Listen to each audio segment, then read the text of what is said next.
Judges 10 from the Net Bible. Stability restored. After Abimelech's death, Tola, son of Puah, grandson of Dodo from the tribe of Issachar, rose up to deliver Israel. He lived in Shamir in the Ephraimite hill country. He led Israel for 23 years, then died and was buried in Shamir. Jair the Gileadite rose after him. He led Israel for 22 years.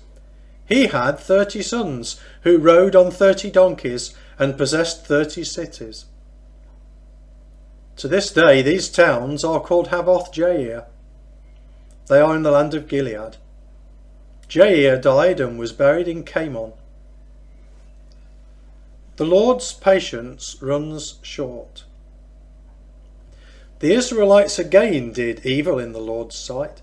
They worshipped the Baals and the Ashtoreths, as well as the gods of Syria, Sidon, Moab, the Ammonites and the Philistines.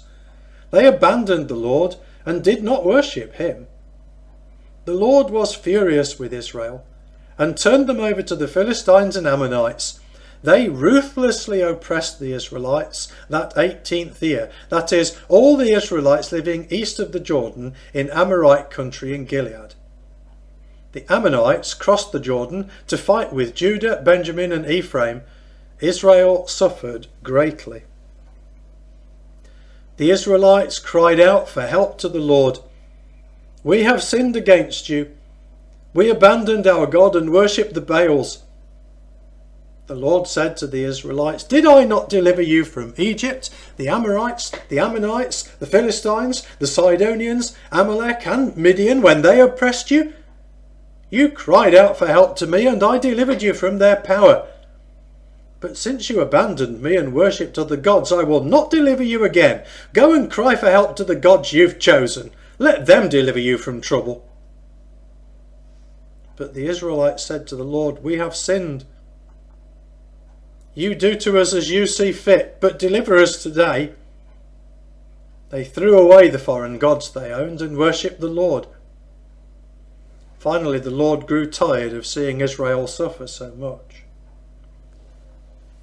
An outcast becomes a general. The Ammonites assembled and camped in Gilead. The Israelites gathered together and camped in Mizpah.